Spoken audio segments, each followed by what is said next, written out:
Good morning students, कैसे हैं आप लोग। इससे पहले जो वीडियो थी हमारी उसमें हमने चैप्टर 8 का क्वेश्चन नंबर 1 से लेके क्वेश्चन नंबर 10 तक अपलोड किया था। ठीक है, और आज हम इस वीडियो के अंदर क्वेश्चन नंबर 11 से स्टार्ट करेंगे। ठीक है, और आगे के जो क्वेश्चन है उनको अपलोड करेंगे। ठीक है, जैसा कि मैंने सोचा है, मैंने माना है या मुझे लगता है कि आप लोगों ने उन क्वेश्चंस को देखकर अपना होमवर्क जरूर पूरा किया होगा, आपको वो सवाल समझ में भी आ रहे होंगे। ठीक है ना, तो अब क्वेश्चन नंबर 11 सॉल्व करते हैं हम लोग। 11 में कह रहा है आपसे ये, a tower is vertically placed on a horizontal plane. ये कोई भी एक टावर और ये एक horizontal plane. The angle of elevation of the sun is 30 degree. इसका एंगल ऑफ एलिवेशन कितना है? 30 डिग्री है from the sun. The length of the shadow of tower is 45 metre. Length of shadow कितनी रही इसकी? 45 metre. Then find the height of the tower. सवाल कितनी बार हम लोग कर चुके हैं, आई थिंक आपको समझ में भी आ रहा होगा अच्छे से। डायग्राम बनाने के बाद हमारा पहला स्टेप होता है इसको एक्सप्लेन करना। तो क्या कहोगे? इन figure AB is the height of the tower of h meter and BC is the length of the shadow of the tower which is of 45 meter. ठीक है, and from C the angle of elevation of the top of the tower is 30 degree. Then in triangle ABC explanation जरूर लिखोगे, मैंने अभी आपके लिए बोला था ये। ठीक है ना, ये कंपल्सरी पार्ट है। इन ट्राइंगल ABC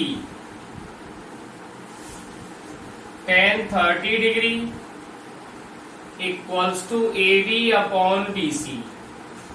tan 30 आपका 1/√3, AB आपका h मीटर और BC आपका 45 metre. Then cross multiply, √3h equals to 45, h equals to 45 upon √3 multiply by √3 upon √3। h equals to 45 √3 upon 3, इससे ये कैंसिल हो जाएगा and this one is 15 √3 metre. 15 √3 metre हो गया ये आपका। ठीक है, देन क्वेश्चन नंबर 12।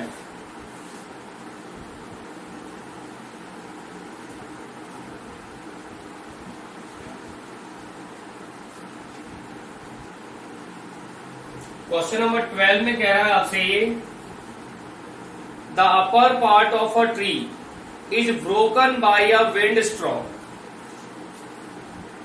कोई भी पेड़ रहा होगा, हवा या आंधी की वजह से ये पेड़ आपका टूटकर जमीन पे गिर गया। That is the broken part, और ये ऐसे गिरा जमीन पर। And it make an angle of 60 degree, और ये यहां पर आके 60 डिग्री का एंगल बना रहा है with the ground. The distance from the bottom of the tree to the point where the top touch the ground is 10 meter. I repeat, the distance from the bottom of the tree, tree के bottom से वो point जहां पर tree के top ने इसके bottom को touch किया है इज 10 मीटर। ये आपका 10 मीटर है। Find the original length of the tree and use √3 equals to 1.732। तो आपको पेड़ की ओरिजिनल लेंथ बतानी है। ये हो गया A, ये हो गया B, ये हो गया C और ये हो गया D।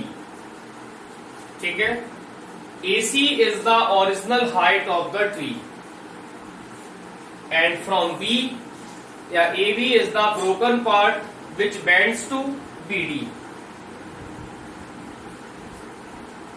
AB बराबर होगा BD के, that is broken part. let AB equals to x metre, इसे हमने x मीटर मान लिया, या नहीं माने तो भी हो सकता है, डायरेक्टली सॉल्व कर देंगे। और BC को मान लिया हमने h मीटर।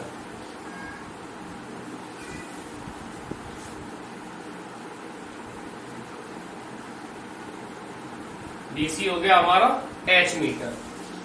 अब एक बार हम इस पे, हमारे पास बेस गिवन है, एक बार परपेंडिकुलर निकाल लेंगे और एक बार इसका हाइपोटेन्यूस निकाल लेंगे, फिर दोनों को प्लस कर देंगे। In triangle BCD tan theta equals to BC upon CD tan 60 degree equals to BC आपका h और CD आपका √10, ये हो जाएगा √3 इक्वल्स टू h अपॉन 10, तो h हो जाएगा आपका 10 √3 मीटर। जैसा कि इसने अभी आपसे कहा था कि आपको √3 की जगह पे 1.732 यूज करना है, मल्टीप्लाई विद 1.732, तो h हो जाएगा आपका 17.32 मीटर।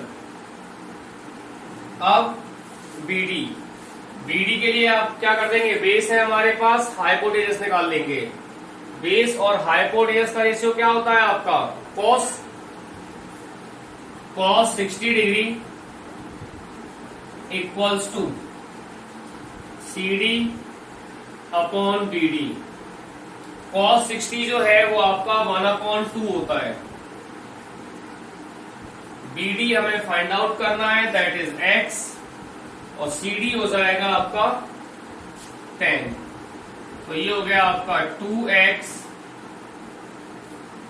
इक्वल्स, सॉरी, ये आपका 10 अपॉन x हो जाएगा। CD आपका बेस है और BD आपका हाइपोटेनियस है, CD अपॉन x।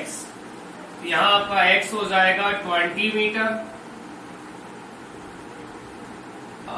ठीक है। देन AC किसके बराबर है आपका, AB प्लस BC के, तो ये आपका AB प्लस BD के बराबर भी हो जाएगा, तो ये आपका H प्लस X के बराबर होगा। H कितना है आपका 17.32 प्लस X आपका 20 मीटर, तो ये हो जाएगा 37.32 मीटर, 37.32 मीटर हो जाएगा ये आपका, ठीक। Then 13th question, question number 13।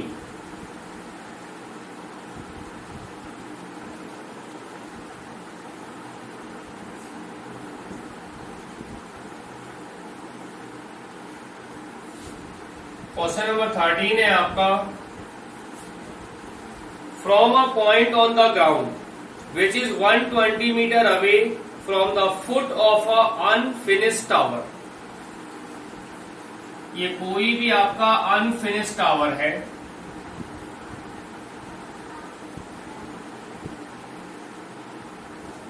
The tower is unfinished.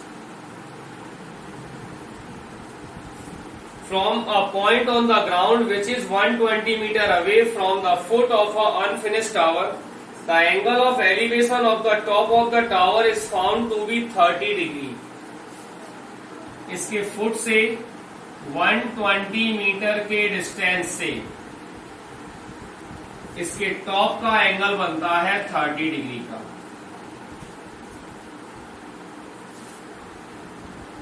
Find how much height of the tower have to be increase। अब इस टावर की हाइट को हमें इंक्रीज करना है। ये मान लिया हमने increased height. To increase show that the angle of elevation at the same point is 60 degree. इस तरह से कि इसी जगह से इसके टॉप का जो एंगल ऑफ एलिवेशन बने वो 60 डिग्री का हो जाए। जब हम लोग इस चैप्टर के बारे में डिस्कस कर रहे थे तो बहुत फर्स्ट डे ही हमने इस बात से कहा था आपसे कि डिस्टेंस के साथ आपका एंगल ऑफ एलिवेशन जो है वो इनवर्स प्रोपोर्शन होता है और हाइट के साथ डायरेक्ट प्रोपोर्शनल होता है। हाइट बढ़ने के साथ एंगल बढ़ता है और हाइट घटने के साथ आपका एंगल घटता है। तो जब हाइट को इंक्रीज करेंगे तो नेचुरल सी बात है एंगल भी इंक्रीज होगा। This one is A, B, C and D. Diagram बनाने के बाद नेक्स्ट स्टेप होता है इसको एक्सप्लेन करना। पहले के वीडियोस में आपको लिखवाया करता था बोर्ड के ऊपर, लेकिन उसमें काफी सारा समय जाता है हमारा, तो मैं इसको आपको ओरल डिक्टेट कर दे रहा हूं। In figure BC is the height of the tower and AB is the increased height. D is a point at a distance of 120 meter from the foot of the tower. From D, the angle of elevation of the B is 30 degree, while the angle of elevation of point A is 60 degree. Clear? Now, let AB equals to h meter. AB equals to h meter. BC equals to हमने ले लिया x metre.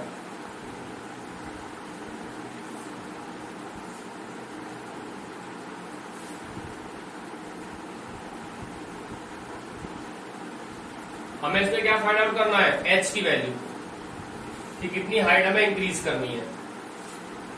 In triangle BCD tan 30 degree equals to BC upon DC। tan 30 आपका 1/√3, BC आपका x और DC आपका 120, तो √3x हो जाएगा आपका 120 और x हो जाएगा आपका 120 upon √3 multiply with √3 and √3। x equals to 120 √3 upon 3, x equals to 40 √3 metre. ठीक, then in triangle ACD, in triangle ACD tan 60 degree equals to AC upon DC।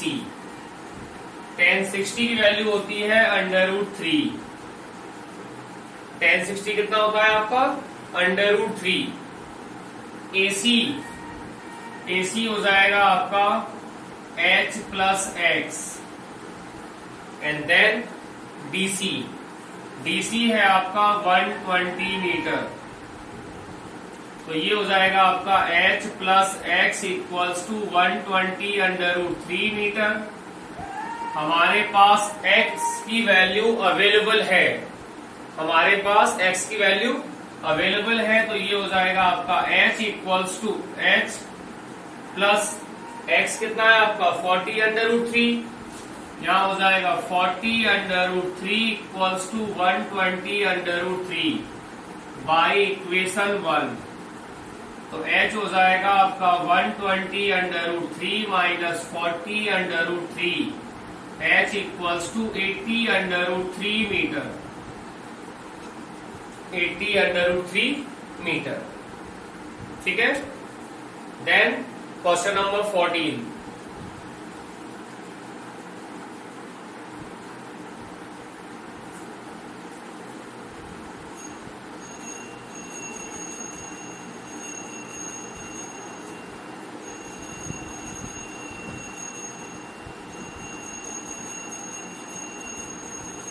Question number 14 में कह रहा है आपसे ये, the angle of elevation of the top of a tower from a point situated 100 meter far from the foot of the tower, then find the height of the tower।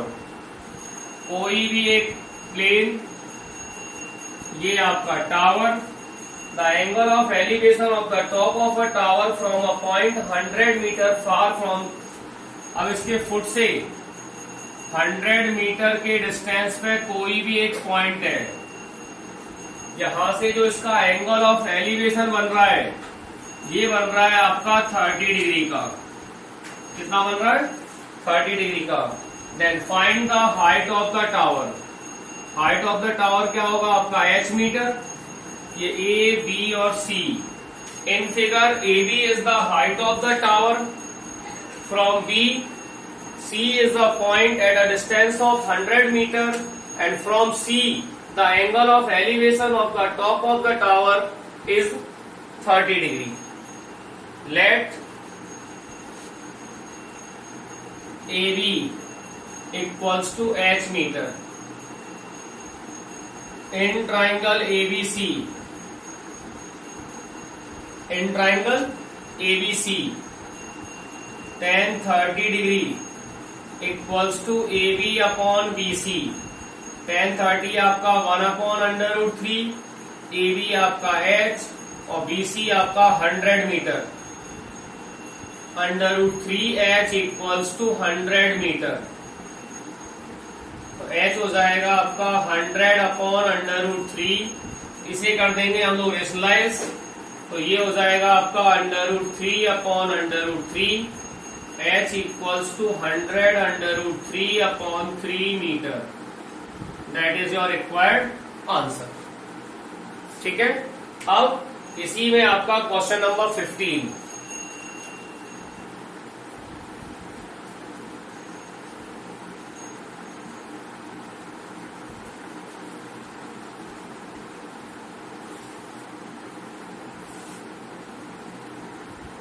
Question number 15 कह रहा है आपसे ये,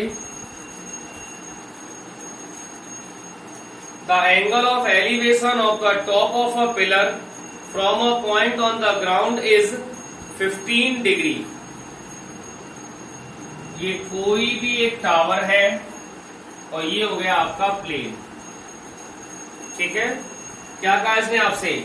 the angle of elevation of the top of a pillar from a point on the ground is 15 degree.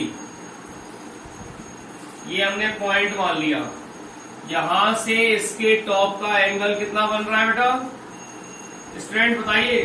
15 degree. On walking 100 metre towards the tower. अब यहां से जो observer है वो 100 मीटर वॉक करके टुवार्ड्स द टावर जा रहा है, टावर की तरफ जा रहा है। The angle of elevation is found to be 30 degree, और यहां से इसका जो एंगल ऑफ एलिवेशन है वो आपका 30 डिग्री हो जाता है। Find the height of the tower, तो हमें इस टावर की हाइट को फाइंड आउट करना है। ये आपका h हो गया, ये आपका A हो गया, ये आपका B हो गया, ये आपका C हो गया, ये आपका D हो गया। इसे हमने x मीटर मान लिया। ठीक है। नॉर्मली तो आप देखोगे कि 15 डिग्री का एंगल आपको आना नहीं है एग्जाम में, लेकिन अगर एग्जाम में आता भी है 15 डिग्री का तो आप ये ध्यान रखिए कि आपको इसकी वैल्यू अलग से गिवन होगी।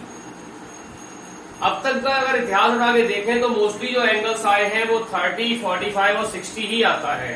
0 डिग्री और 90 डिग्री भी नहीं आता, क्योंकि दैट इज नॉट पॉसिबल। अब इस फिगर का explanation. In figure AB is the height of the tower, D from a point D on the plane. The angle of elevation of the top of the tower is 15 degree.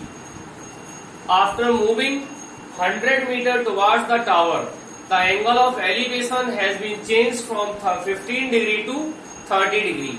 Then find the height of the tower. ठीक है। In figure AB, let AB equals to h meter. Let AB equals to h meter. And BC equals to x meter. Then in triangle ABC, tan 30 degree equals to h upon x 1 upon √3, h upon x cross multiply कर दिया, x equals to √3h, equation number 1। In triangle ABD,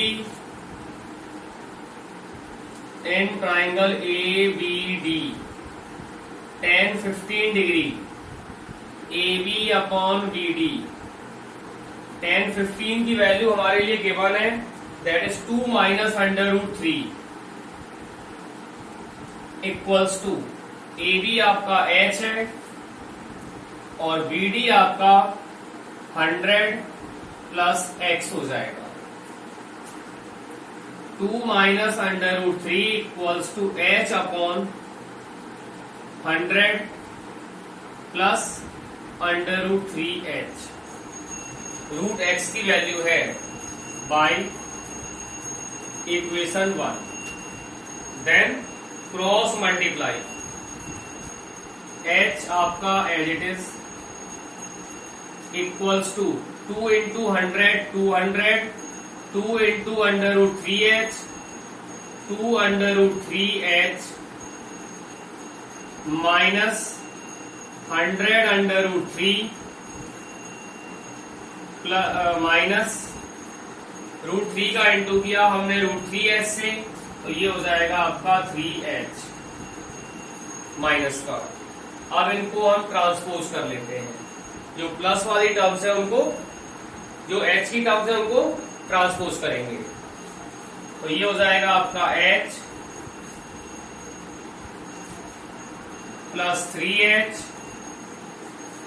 minus 2 √3 2√3h equals to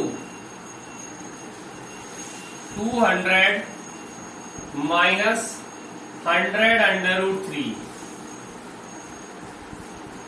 that is 4h minus 2h 2√3h equals to 200 minus 100 √3।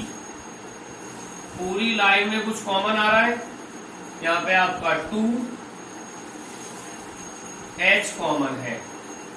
क्या common है इसके अंदर? 2h।